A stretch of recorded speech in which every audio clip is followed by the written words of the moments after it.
All right, let's see more female opinions. This is a message to young men and young men only. I know that when it comes to women and dating, for some reason y'all don't like to listen to women. You rather listen to a boss spit all over a podcast mic. But take it from somebody that's taking collegiate level sociology classes. You're much better off listening to us than those angry, unloved men that be spitting all over the podcast mics. Okay? It is a fact, a statistical researched fact, that the happiest men are married men, men in long-term relationships. Do not listen to these men that tell you women have nothing to offer you, that they bring nothing to the table, that they bring no value. There's a reason why they sound so angry and hurt when they get to talking about women on those podcasts. Okay, so there's a lot of emotionality in this. Even though she claimed one fact, she then threw on a bunch of opinions on top to try to make some sort of point about how men are completely wrong and they give bad advice and that only women give good advice. Here's the problem with this: guys listen to girls, it doesn't work.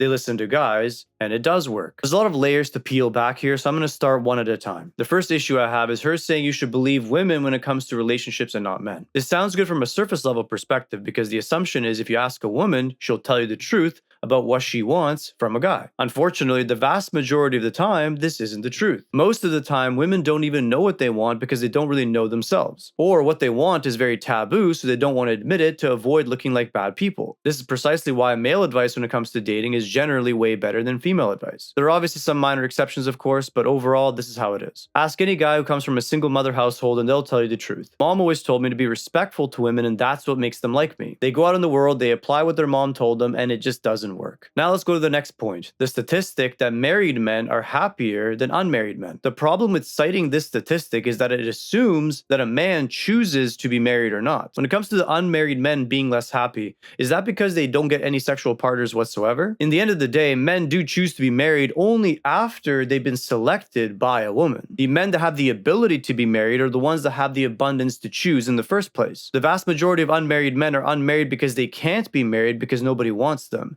not because they're choosing to stay unmarried. The other problem with citing this statistic is that it doesn't account for age. Generationally speaking, things have changed a lot and attitudes towards marriage have changed. In the past, both men and women were more likely to serve that image. The image of marriage and monogamy, and satisfying that societal requirement will lead to some level of increased happiness. As we've already seen, the divorce rate has only been increasing in the past 20 to 30 years. What this has to mean is that satisfaction within marriage has likely only decreased. My point is that things are changing very rapidly, and that statistic is likely lagging behind what's going on in objective reality right now. It's very easy for these women to point the finger and say, these guys are consuming online content, and because they're consuming that content, it's now increasing their dissatisfaction in marriage, and they don't want to be married anymore. What about the alternative possibility? Men are being woken up to the reality of what's actually going on, and now that they're realizing that they're essentially subservient to their woman, they don't want to do that anymore. In modern reality, marriage serves the woman, not the man. You could argue in the past, men received some sort of a benefit from being married. In modern times, though, all that marriage does is serve as a buffer to unambitious men who don't want to pursue anymore. It gives those types of men a form of comfort. Now, I'm not saying that all men that are married are unambitious. What I'm trying to say here is that there's a lot to break down, and simply saying that married men are more happy, therefore you should get married,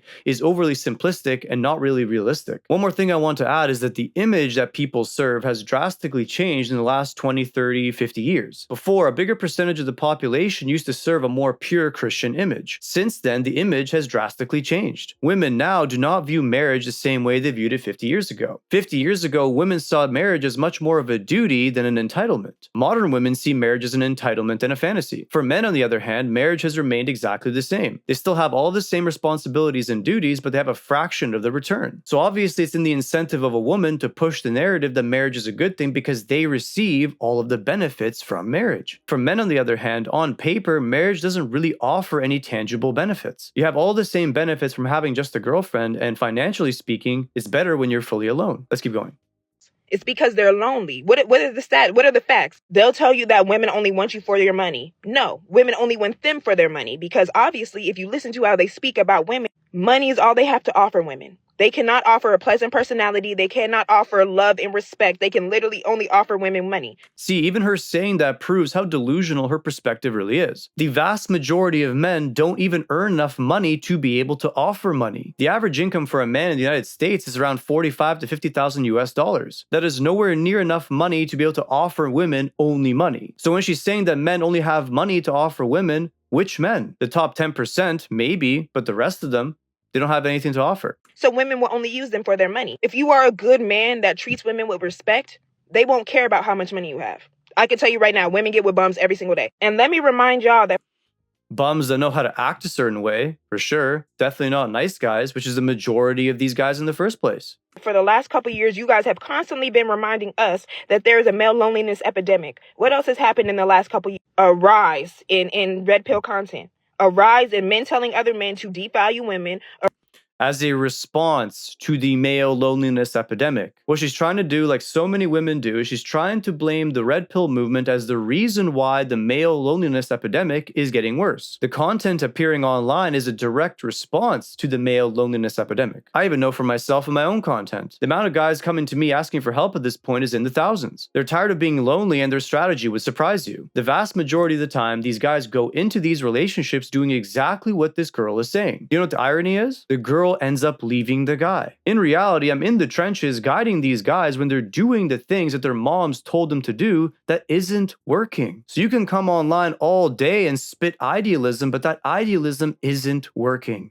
And guys are picking up on it, which is why they have no choice but to go online seeking content and seeking answers. Then when they apply what they've learned and inhabit these new mindsets, it usually benefits them and their happiness definitely goes up. It gives them a greater sense of independence and they don't rely on women for validation nearly as much as before, which improves their overall contentment. Guys are waking up to the reality that they've been viewed as disposable. Once guys wake up to the reality that they've been used, yes, of course it's going to have some negative emotions. The world isn't the same any longer. There's just too many references of truth that people can see with their own eyes thanks to social media. Guys can't hide in a Peter Pan fantasy anymore serving an ideal that women used to tolerate. Women simply don't tolerate these Peter Pans like they used to. Let's keep going. A rise in men telling other men that they're better off single when factually, statistically, y'all being single leads to y'all offing yourselves. Literally. And listening to these type of men really does not help when we also consider the inverse of that fact.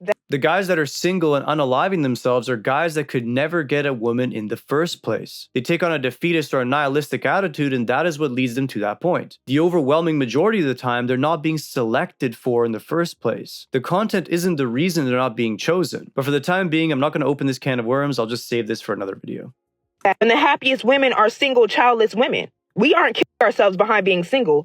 Because they get taken care of on every level. You don't need a guy anymore because you have your own job and you have the government. Plus, all of society is telling you that it's a good thing to be single. Of course, you're going to report higher happiness because you literally get it all. What responsibility do you have to take? Let's keep going. You guys are though. And with that, stop listening to men that have their guns loaded already. Misery loves company, and they want you to be just as miserable as they are. They are too disgusting as people to find love, and therefore are telling other men that love isn't worth it. When for a lot of men, a relationship does equate to happiness. It does. Y'all giving up relationships because you don't want to give women the love, value, respect, attention, time that they deserve is literally doing y'all. Notice how she said that they deserve. So it comes from a position of entitlement that all women deserve this type of treatment. This isn't the truth, guys. I'm never going to sit here and say that all men deserve a specific type of treatment.